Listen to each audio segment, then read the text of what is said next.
A couple things that we would do differently if we could redo this whole thing is that I would prefer to have stairs going up to the loft instead of the ladder.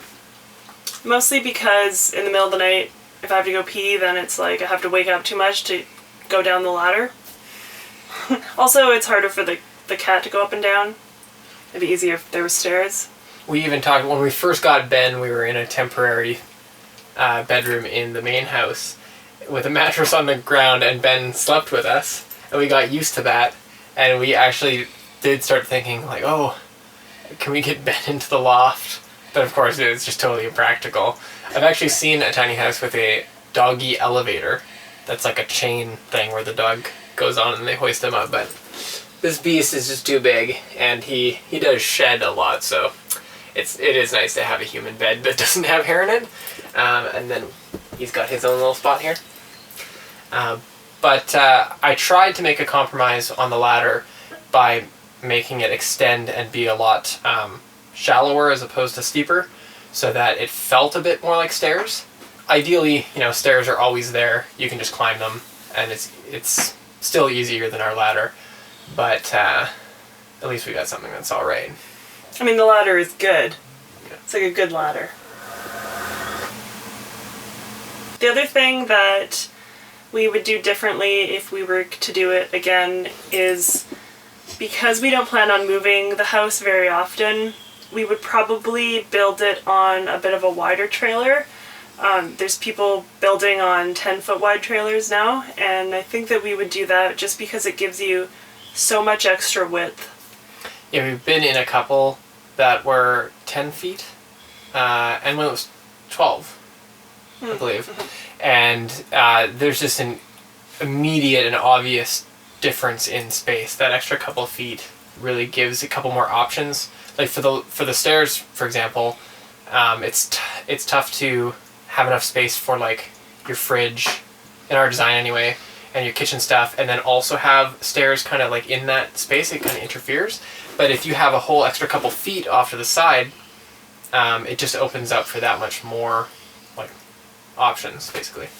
There's also a couple other things that just for the flow of the build we learned, and in hindsight would have done differently, such as to make it really solid, we built the loft right into the framing. Like, we nailed it in while the walls were still just stick framed. And that meant that when we went to put on the wall panels, and even before that doing insulation and wiring and everything, we were working in around the loft.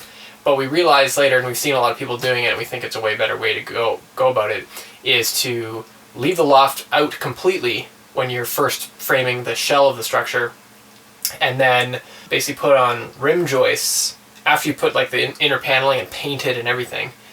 Put rim joists on, and then use joist hangers or set them on top of your rim joists to span across and create that loft. So that's something that we only learned having done it one way and then seeing it done another way, and we're able to compare the two. Another thing that I think is worth mentioning in our specific case about things that we would do differently is creating a YouTube series dramatically affected the amount of time that it took for us to finish the build. Like, currently, even though we are living in it, it isn't completed. So I'm not sure what exactly we would do differently. It's hard to gauge the amount of time it would have taken if we just built and didn't engage in any of the video making or website or social media and all the stuff that we have now. I keep saying that I think it would have taken 6 to 8 months, because we were on a really good roll for those first few months, but once we started spending more and more time making videos and all the rest of it, it slowed down a lot, and then everything just kind of fed back.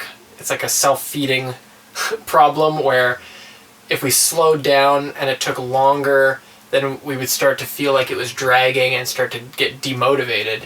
And then we'd be like, okay, we just need to step back and take a break. And then a bunch of time would pass, and then we'd get reinvigorated and start again and get going, but then have that same feeling again. We're like, man, this is taking forever. Like, I can't believe how long this project has taken. And this happens in cycles. It's been like this roller coaster. So I think if we were to give any advice on that, it would be, if you can, just pound through it like all the way. Don't stop. Just grind it out. And if you can save up as much money as possible and take off, like, get off work and go full time on the project, it's best to just get it done in one go, because we did not achieve that, and it's definitely dragged out for a lot longer than it really should have. It's hard to say though, because we are really like happy with putting ourselves online. We've met so many cool people, and just being a part of the tiny house community has been really awesome. So I can't really say that I regret doing that. It's its own other thing. I would just try to think of a way to do it differently. Maybe save up more money, because we did run into a bit of the problem of we ran out of money, so then we needed to work at real jobs to make money to finish the build. But then if we're working at real jobs, we're not building the house, and we're also not making YouTube videos. So that was the other thing I forgot to bring into the whole roller coaster is it's money. Yeah, it's money, and just other life. Like, life goes on. Like, it's not like, you know, everything halts and we're just doing the tiny house stuff. It's like we are real people with regular lives, as is everyone who engages in this kind of thing. So you just have to be prepared for those bumps, and you know, the more you can optimize without hitting those bumps, the better. Thanks for watching. Subscribe if you like what we're doing here, and turn on email notifications so you never miss a video. You can also find extra resources in the description below. We spend countless hours making these videos for YouTube, so if you appreciate our work, take 3 minutes to watch the video in the top left tile to learn some ways that you can support us for free. We'd really appreciate it.